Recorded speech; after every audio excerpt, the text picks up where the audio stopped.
Hey, everybody. So, I'm going to be doing things a little bit differently for this episode. Because I'm recording it every few weeks, I decided that maybe I would do something where I record a little bit more frequently and just kind of put it together all in one episode. Now I'm about a week and a half in, and then I'll record a little bit of something later on. But I wanted to discuss today my training so far. I coach myself. I thought about getting a coach this time around, and it I think for me it was a little bit of a cost issue of like hiring a coach. I know that, there's a benefit, like a huge benefit to having a coach, but one of the reasons that I decided not to hire a coach is because I have been running for so long. I feel like I know myself pretty well. I do think that sometimes I have it, or in the past, I've had a tendency to overdo it. And so, maybe having had a coach at that time would have been good. There's definitely some races in the past. I think back when I did 2017 Boston, I probably would have really benefited from a coach at that point. I definitely overdid it many days. I didn't do my recovery days as well as I should have. I mean, I was better at it then, but there's definitely things that I kind of learned along the way. But because I have so much going on in my life, I feel like a lot of things change almost day to day with my training and with my son and my work schedule. It's just hard, to kind of communicate that always with a coach. So that's one reason. It's just like I have a lot more control over my schedule as where I put the workouts. The other thing is, like I said, I have so much experience with running now that I feel like one of the big problems I have is finding a coach that, is going to work with me and with what I want to do and my ideas for the workouts I want to achieve. It's almost like I need more of a mentor, and I kind of have a few mentors, people that I kind of talk to about my training. So, Justin's kind of one of them. Sometimes I'll bounce ideas off of him to see what he thinks, or I have another running mentor that he's a little older than me, and I run with him a lot of my long runs, and he is a great mentor. I'll tell him kind of what I'm doing, and he'll help, sort of give me input. So I do actually have people who are helping me. It's not like I'm in this alone. So because I like to have some more control over my workouts, and I actually really like kind of creating the plan, I thought it was best if I just did it. It's a lot of commitment and time. And like I said, I've been reading some other resources on, training, physiology, marathon training, workouts, things like that, that I kind of consume a lot of information that I, then put into the training plan and think a lot about it. And sometimes that's a lot of thought. It takes a lot of, effort and time.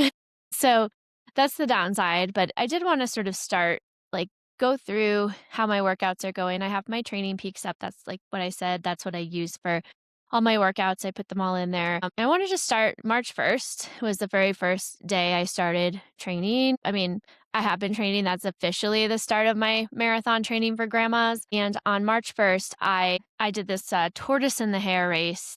Was basically like a local fun running event that they put on where, people who might have a time, like take longer to run, might start first, and then the people that sort of take shorter time to run, that it's a 10K.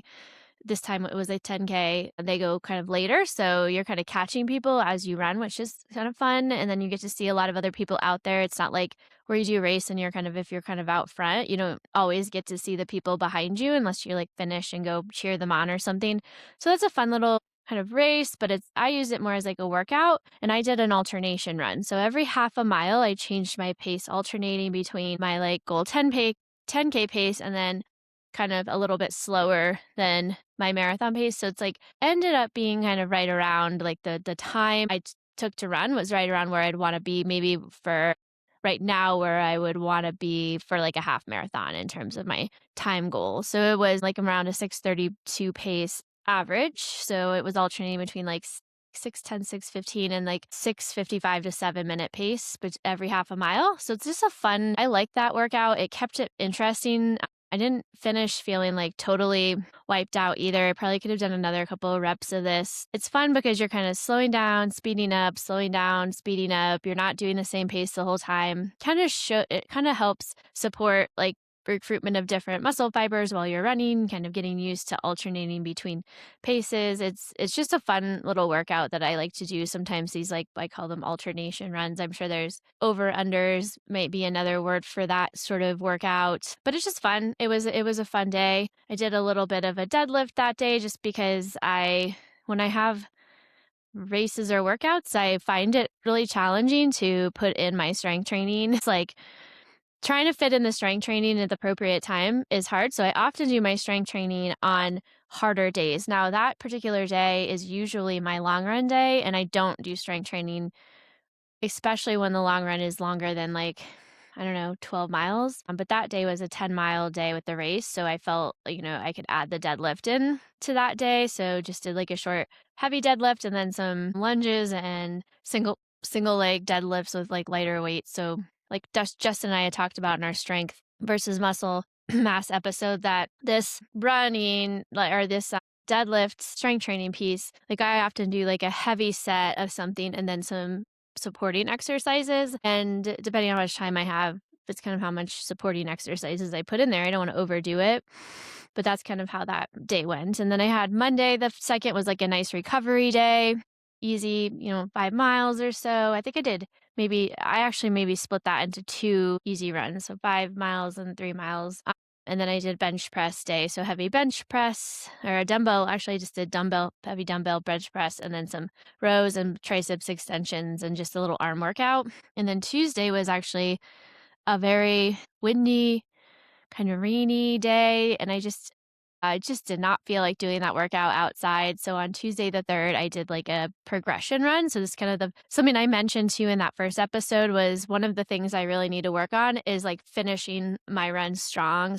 Doing some runs where I start out a little easier, finish strong, and those runs will sort of progress a little bit longer over time. I might do some of that in my long runs on the weekends as well. But for this one, it was just 7 miles, progressing faster each mile. Because I was on the treadmill, I don't always trust the treadmill versus my watch. It's really hard to know. I don't think it's as accurate. It's a nice treadmill, but it's not one of like the very high-end treadmills that are like thousands of dollars. It works, but I think it's a little bit off. So I always just kind of go more on feel. So I don't know kind of the paces. I just know that like that last mile or two, I was really pushing the pace a bit. And then I kind of backed off a little bit, did a cool down mile. And that was that day. That was all on the treadmill. So within that, I kind of get bored. So I alternate up and down a little bit, so that it's simulating maybe more of like a hilly terrain or rolling terrain. And then on Wednesday, that was like one of my big workouts. So this was a little bit interesting because I had that hard one on Sunday, it wasn't like a super hard workout, but I had the workout on Sunday. I had one rest day. I did the progression run, which isn't very hard. It starts easy and it's really hard more towards the end. But then, right into Wednesday, I did a workout where I did sort of a ladder workout where I started with 3 minutes it's a little slower than 5K pace, 2 minutes at 5K pace, and then 1 minute faster than 5K pace. So, and the rest in between, I believe was about a minute, and then 2 minutes after that last rep. But then I did 4 of those sort of ladder intervals, 3, 2, 1 times 4. So that actually went really well. The first one was a little rough. I probably should have done some stride outs before I started the workout, but it went really well. The next 3, I felt like I hit my paces really good. So I felt strong. And that was my heavy back squat day. So again, I do my hard running workout first. And then later on in the day, I try to give myself a break so that I'm not running and then doing the heavy lifting right away. I try to do it, separated if I can. If not, I try to eat, really refuel, and then do the strength. But I do them on the same day, because usually the next day would be like a recovery day. So then I'm kind of beat up, but at least I have a day or so to recover before another workout. So that seems to work really well with me by placing those lifting days on a hard run day. I don't do, like I said, on a long run day because my legs are just so wiped out from the long run. I just wouldn't get much out of the strength. That would be really hard.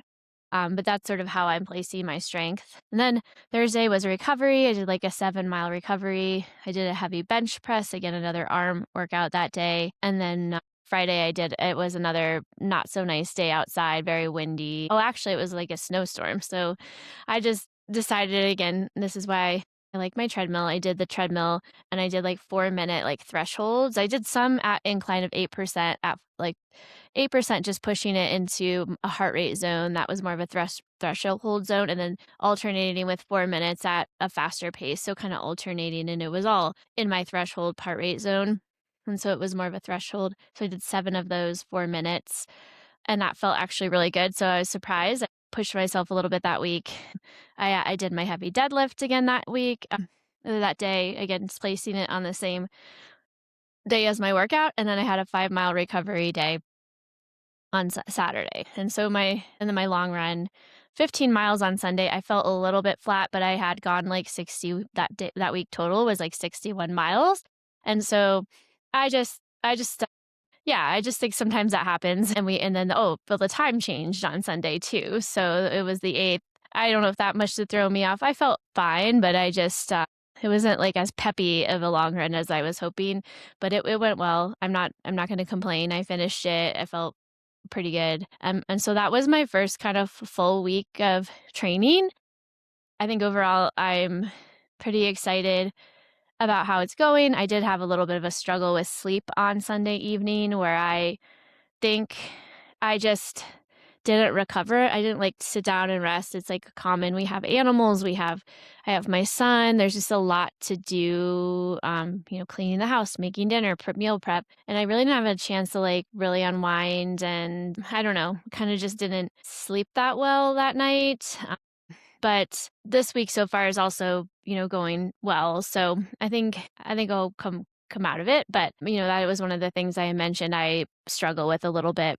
So I'm going to end it there for now, but I'm going to come back at you with a little bit more of an update on my training and more of some of the resources that I use as well for my training plan. Good morning. I'm recording this part of my episode on Tuesday, March 17th. So I'm wearing my lucky 4-leaf clover hat for St. Patrick's Day and I'm just kind of wanting to fill everyone in on kind of the last time I recorded was up until sort of the end of last week. And so I wanted to sort of do an update on how my training is going from there through the weekend until today, kind of what's up, what's going on. And then I also wanted to share some information about some of the resources that I'm using for my training plan and just books that I've found really helpful in sort of creating a training plan. I'm always looking for new ideas and looking for inspiration. So I also wanted to share some of that today. So a little bit of update from the last time I recorded. So the end of last week, the beginning of last week, I think I mentioned this, I had put a lot of mileage in. So I tried to front load my week a little bit. I did a 10-mile sort of tempo run and a 4-mile run on Tuesday. Monday, I did a recovery run. Wednesday, I did another double run. I think it was a total of like 9 miles. So I front loaded all of my effort to the beginning of the week. And then I sort of did a mini taper, 6 miles on Thursday, 4 miles on Friday. So tried to kind of reduce my mileage, taper a little bit, things strenuous. I did all my strength in the beginning of the week last week.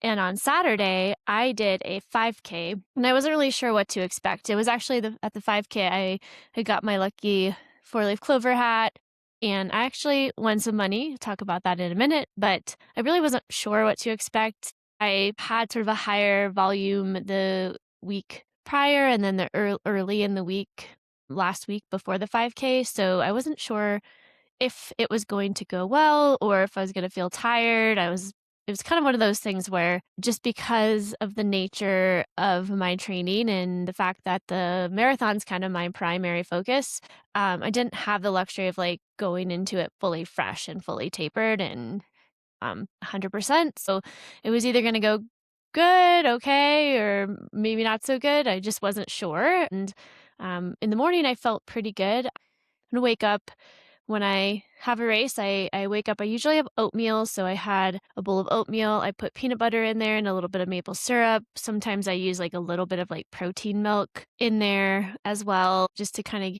that seems to be what works best for me in terms of fueling and blood sugar, kind of keeping my blood sugar a little more stable before. I try to do that about 90 minutes before the start, maybe 2 hours. I think I had that by the time I left. It was like 7:30 in the morning by the time I left to go to the race. And then I drove to it was a start. It started somewhere different than it finished, so I drove to the finish and then ran with my friend over to the start, and then we ran the race from there. So like there was a little back drop off thing too as well. So I was able to kind of bring all my stuff with me and take all my sweats off before the race. But we warmed up about 3 miles, and let's see what, about 45 minutes before the race, I drank. I've been trying out this blackcurrant berry powder that's supposed to be similar to beetroot juice. It's nitrates, it helps with vasodilation, so getting blood flow to the muscles. I think the brand name is Tubifor, but I'm just trying it out. I have no opinion really so far. I think it's been helpful in the few workouts I've tried, but I did use that. And then about 10 minutes before the start, I did take a UCAN gel because the weather actually was going to be quite foul on Sunday. So I was actually going to try to do 16 miles. It's not a preferred thing. Like, I prefer not to race and then have to add on 10 miles. But with the weather forecast being quite windy on Sunday, I just didn't want to have to do my long run on Sunday. So I ended up doing the race and then adding 10 miles after. But yeah, so we started the race and I actually felt pretty good, but I think I went out a little bit fast. So it was like around 5:50 to 6 minute pace in there somewhere. And I'm like, well, I'm either going to be able to hang on for dear life to this pace, or I am going to slow. I'm not going to be able to maintain it. So kind of settled into around a 6 minute pace, and sometimes a little faster, sometimes a little slower throughout the race. But I was able to hang on to that. It was generally kind of uncomfortable, like most 5Ks are. I was pretty much going as fast as I could in that moment. I suppose like maybe I could have gone a little bit faster, but again, I wasn't sure if it was going to be one of those situations where I was just going to die before the finish and not be able to maintain the pace. So I'm pretty happy with that. It ended up being a slightly long course. I think maybe 0.5 to 1.10 to 0.05 off. So I think I got like 3.1 is my Garmin or something like that. So it was a little bit long, but it was an 18:08 time was my 5K time. So I'm pretty happy with that, especially with just like the fact that I haven't been really training for a 5K. That sort of puts me ahead of where I thought I was going to be this time of year for my fitness. And with the marathon, if you can be a little bit speedier going in, generally you can, it's 5K doesn't really determine what you're going to get in the marathon. You can't train for a 5K and run a fast marathon. But I do believe if you go into your marathon training a little bit on the speedier end and feeling fast and having a fast 5K, that can be a good indication that maybe your marathon will also be a little bit faster, as long as you obviously train appropriately. So I was very happy with that. And then basically, in order to kind of make it to the awards and try to get my mileage in, I was running laps around where they had the finish. And I ended up getting this hat and some pasta, which I couldn't eat because my son has celiac disease. I gave that away, but I did stick around long enough to see if I would win some money because they were doing this lucky sevens thing at the race. They were either going to win $7.77 or $777, and I ended up winning $77. The $777 would have been a lot better, nicer, obviously, but I was happy to win some money and finished up my 10 miles, and it was a good day. And then on Sunday, we ran a longish run, but because it was so windy and cold, like 20 degrees, and I think the wind chill was like 1 degree or below zero. It was really cold. We ended up, and the wind's coming from the north, so I went with my running buddy Bob. We ended up going out, and luckily his wife helps us sometimes with their long runs, and she's great. She dropped us off, and then we ran with the wind at our back, and we did 10 on Sunday. So that was nice. It was kind of an easier run. It was nice to have the tailwind pushing us a little bit. And getting in some extra mileage there. So I ended up the week around 66 miles, which is really good. I wasn't expecting that much, but going into this week, I took yesterday off. My son has spring break. So what that means for me is that it's a little harder to get in the runs because he's with me. I worked today, so I'm going to try to fit in my run, a couple of runs today. I'm going to have to break it up because of my schedule. Yesterday, I took the day off because I was with him all day and just probably kind of needed a day off, honestly. And then Wednesday is going to be tricky again because he's with me all day. So I'm either forced to kind of run on the treadmill or run later in the day. And then Thursday and Friday I work at the hospital. So I'm going to have to fit in my run around that. So this is just a really tricky week. I've kind of decided this is a down week for me. That's why I didn't want to take it last week too easy because I wanted this week. I knew this week was going to not be a great training week just because of all the commitments I have.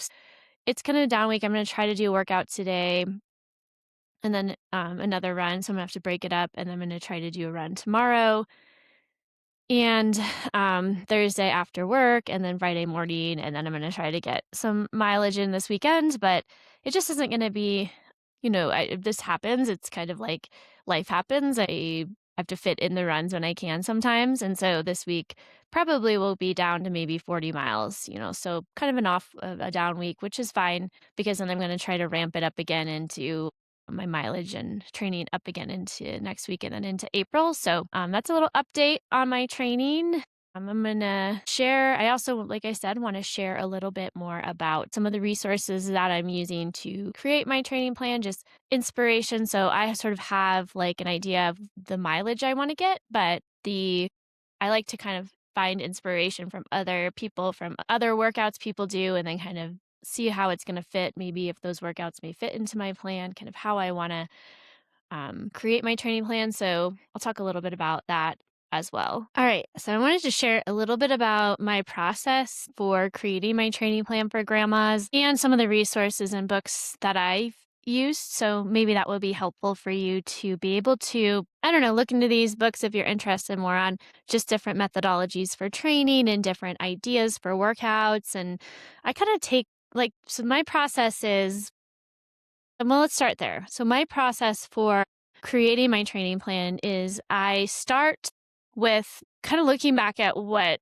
I've done for previous training plans. So I will go and look, I have Training Peaks that I use and I've been using that for a while. So kind of go look back at what training I did, especially for my last build, which was back in Vermont City. And I felt like that one went pretty well. I've kind of explained before the things that I want to sort of add to it. So I'll kind of go back and analyze like what went well the race, what didn't, what type of training would maybe benefit me to do more of to prepare myself better for my next marathon. And then I'll kind of build it from there. So what went well?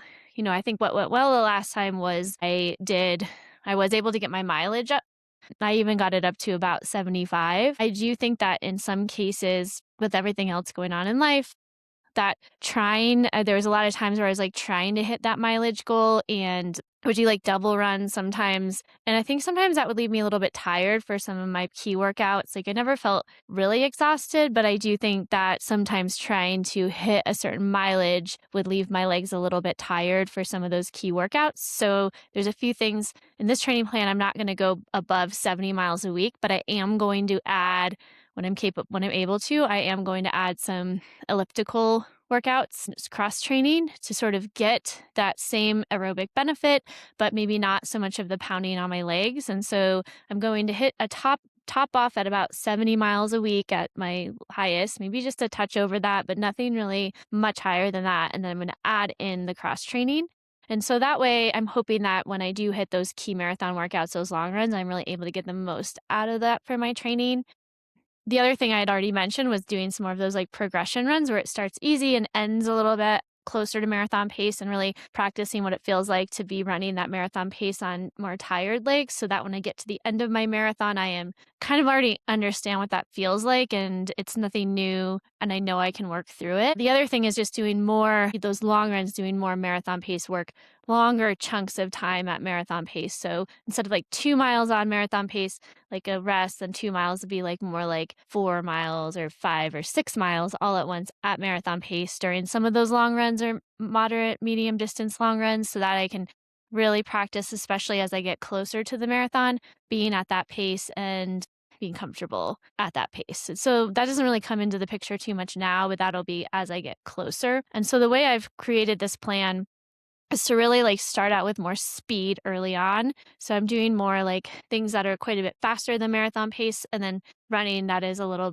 quite a bit slower sometimes than marathon pace. So it's kind of like it starts out and these paces that are either really fast and speedy to kind of build my speed, build my strength. Easy runs, long runs are more easy, not necessarily building in too much of that marathon pace stuff yet. And then as it gets closer and closer, my pace kind of comes together a little bit more to be more like close to marathon pace within the last month or so before the marathon. So it starts out with a lot of the speed, quicker running, more like anything from 5K to half marathon pace. And then it'll become, as I get closer to the marathon, more work at marathon pace. So that's kind of broadly how I've structured it. I also do a lot of like ramp ups. So the last 2 weeks I did like 60, 65. This week I had, like I've already mentioned, I had to kind of do a cutback week because of my schedule. But then I'll do, starting next week, kind of build back up to 60, 65, 70, hop off at 70, and then have another like either stay there for a couple weeks or I'll top off there and then have another kind of cut back week depending on how I feel and my schedule. And then I'll do it again. I'll kind of ramp back up 65, 70, and then try to stay at 70 for a few weeks and then kind of maybe come back down. And then from there, it won't go back up necessarily to 70, but it'll kind of go into some of my more marathon specific pace work. So might top off after that around 60 as I'm doing a lot of marathon pace work in that final stretch to the marathon.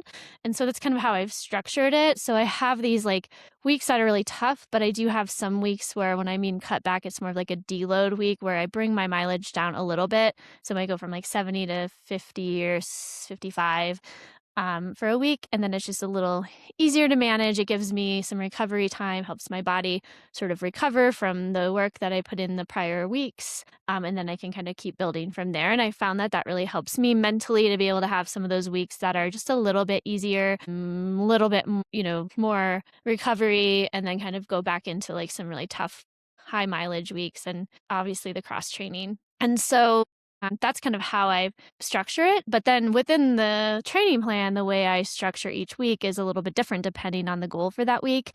But I usually have like 2 harder workouts in a long run. So the way I spread those out kind of depends on, how I feel. I wish I could do like almost like an 8 or 9 day cycle, but I have to run my long runs like on Sundays. I don't really have an option generally to be able to do that during the week, because I don't have like 3 or 4 hours to just be able to run during the week. So the way I try to structure it is like long run Sundays. So that's anywhere usually between like 12 and 20 during marathon training. And then the next day, so 12 and 20. And then the next day is an easy run. And then I usually do a workout either Tuesday or Wednesday, depending on how hard my long run was. Sometimes I need a couple days of recovery. I might do like a progression run sort of on Tuesday where it would be like a little bit easier and then building into something at the end where I'm running a couple miles a little bit harder, and then do a workout Wednesday, because that still leaves me a little bit. It's not as super hard to do that progression run on Tuesday and then a workout Wednesday and then maybe another workout Friday. So it's a little hard sometimes to space out the recovery. Something I kind of have to like play around with sometimes is like how I space the recovery, how hard the workout is. Sometimes I'll do like, there's a couple times in my training plan, I'll do like a double threshold in an attempt to kind of front load my week, especially if I have like a race or something I have to do. That's going to be an example of like next week I'm doing that because I have a half marathon I want to run. But I also, again, don't have the liberty to really fully taper for that because this week just has to be easier because of my schedule. So sometimes, I think this is the thing. We're not professional runners. I don't have the liberty to just create my plan exactly how I want it because I also have to think about life and my son and his schedule and my work schedule, and it gets complicated. So, sometimes you just have to work around that and you have to do the best that you can with the circumstances that you have to still get the most out of it. And I always have to keep in mind grandma's is my, A race. That's my goal. So these other races I'm doing are kind of there just to sort of see where I'm at, and they're kind of fun and more not necessarily workout, but they're some of them I sort of build in as a workout, but sometimes they're just there to see kind of where I'm at and where my fitness is. And I don't have to necessarily feel 100% and be my absolute best on that particular day because I want to feel I'm wanting that to be how I feel on the day I do grandma's, hopefully. So that's kind of like sometimes how I'm structuring my easy days versus my hard days. Sometimes on my harder days, I try to load those days a little bit more. So I might do I might do a double and I have like a hard workout and then an easy run or an easy run, a really easy run in the morning and then the hard workout. And then I also try to do my strength training, leg strength training on those days. So those days are really hard. So when I do my recovery days, they're very easy. Like I'm running sometimes just plodding along very easy. It's more of like an active recovery.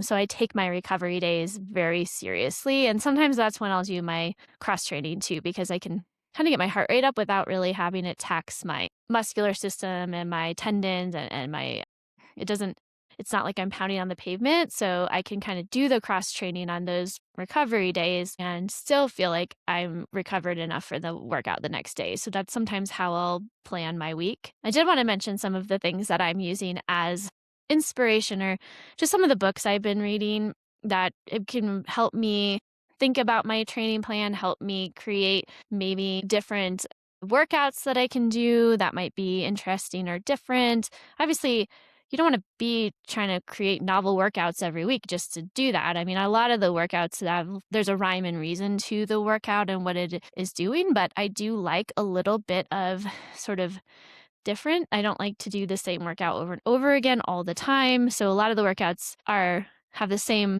like there's a reason to them, but maybe it builds on a little bit. So it might be like 2 minutes at 5K pace, then 3 minutes at 5K pace. And then, that's the interval time. And then I'm taking rest in between, or it might be like 1K at my threshold pace and then maybe 5 minutes at threshold pace. And then, so it kind of like the workouts themselves have like a reason or rhyme and reason. And then I'm just kind of building upon it.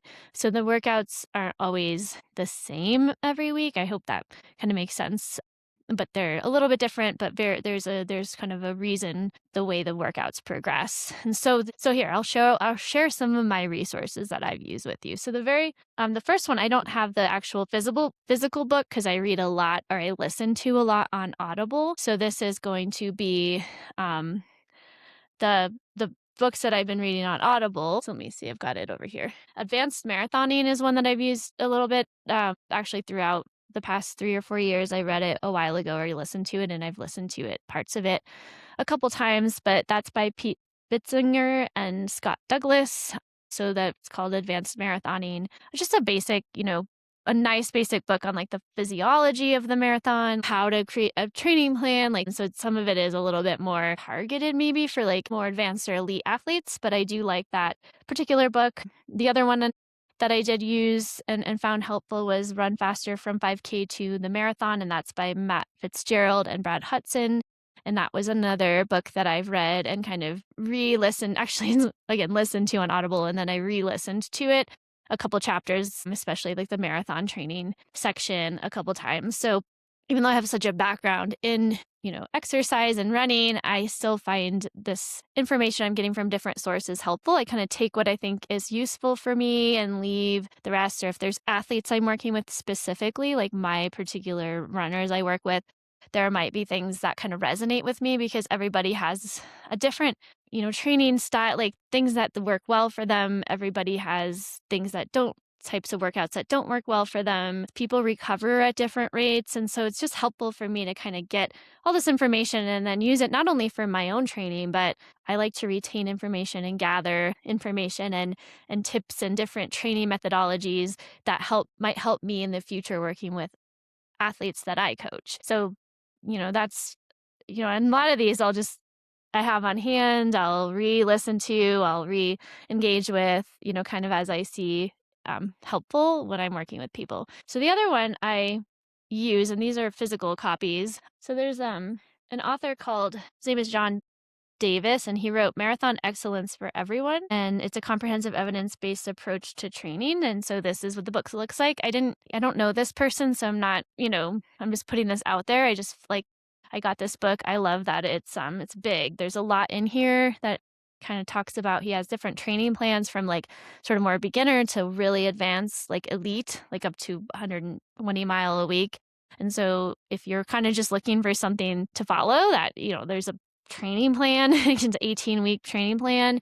He's got one for different levels, which is kind of cool. And then he has different scenarios, like what happens if you get sick? Should you do like fasted workouts, techniques that you can use that are more advanced to maybe see if that, helps you in your marathon. So an example of that would be like the fasted workouts, like there might like the double threshold. So he kind of has that in the book. Like it's kind of neat in that sense, just I think for somebody who's maybe done a few marathons and wants a little bit more, maybe more things they can try, or someone that likes to experiment a little bit. There's some interesting options that he mentions in this book to kind of, more advanced things you can try to maybe help you improve in your marathon. But I think the workouts, it's really thought out, obviously put some work into it. So I did like that book.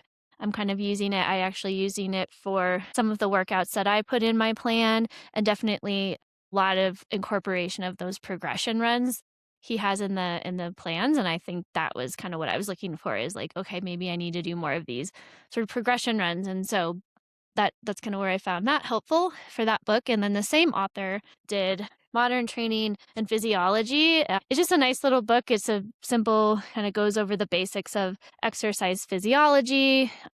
It's a nice little resource when I'm trying to be like, oh yeah, like, just remembering kind of those basics of exercise physiology and blood chemistry, VO2 max, like anaerobic threshold versus, aerobic threshold. What are the difference? This is just a nice resource. So I've been reading that. And the other one I liked, and I found this just listening to another podcast. It's The Practice of Change, The Art and Science of Training by Dan Cleather. I think I'm saying that right. So that's another book I've used. And this is more just like it's not really a training guide. It's just more of a book about how training is almost like creating like a training plan is almost like an art. It's not like, that's kind of how I view it anyways. It's not like I just follow this one training methodology or just this one plan. It's kind of like the whole creation of the training plan and how we adapt and how we recover. It isn't always straightforward or linear. And it's kind of taking the art and science of the training and putting it into a book. So there isn't any like training plans, or it's just kind of like more diving into how we train and how we adapt, and how that process isn't linear, and how kind of the art of it actually. So it's neat. I don't know if I've given that enough credit, but I find that book interesting. I'm still kind of reading through that. And then the other one would be, there's one I've been reading currently that I'm finding really interesting on the mental side. It's in my Audible. So I've been reading How Bad Do You Want It by Matt Fitzgerald. And I've actually found that one currently very interesting. It's kind of the mental side of training, and how training is just as much mental, and during a race, what we're kind of telling ourselves about the effort, or what we're telling ourselves about what's going to happen. Like if we go into it saying, I'm not capable of doing this, or I am capable, or however you're talking to that self-talk, and how that might influence the outcome. And that oftentimes, as athletes, we're kind of sometimes the one holding ourselves back, like because of that mental side. So it's really more the mental side, which I think is hard for me, that mental piece of training and running. And I know for the Vermont City Marathon last May, I wasn't sleeping well. I got so anxious before that race, just worrying about it and worrying about the outcome. And so that's one of the things I really want to change also for this upcoming race, is trying to kind of be at peace a little bit more with not worrying so much about the outcome, but just knowing that I'm showing up on race day, having put in the work, not knowing that there's a lot out of my control, like the weather and all, those things that I can't control, and just trying to really like let go of that a little bit. I mean, what's going to happen is, what it's going to be, and just I'm here training, I'm enjoying the process, and as long as I'm not super, super worried about the outcome or get so anxious about the outcome, and just remembering that the reason I'm doing the training every day is because I enjoy it and I enjoy that physical challenge and kind of putting in that work and all the other things that come with training, and just trying not to put so much emphasis on what's gonna happen on race day when I get to grandma's, because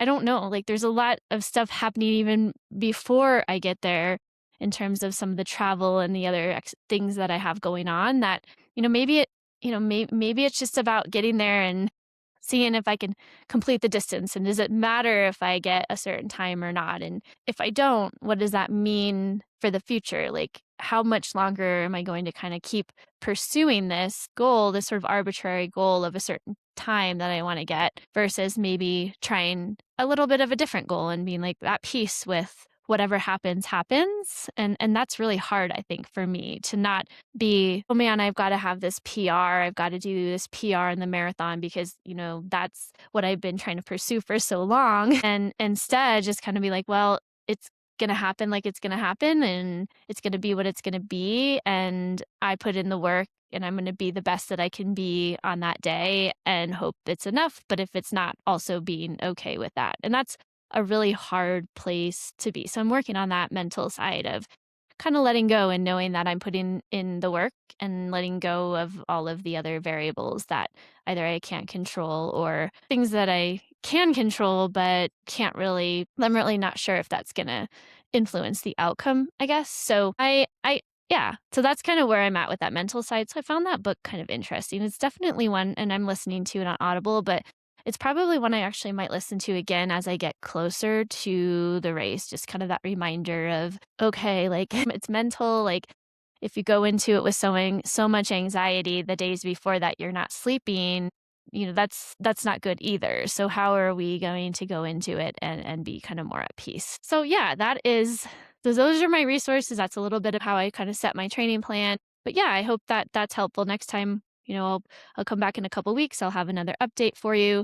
But hope you have or had a wonderful St. Patrick's Day, and I will catch y'all later. Thanks.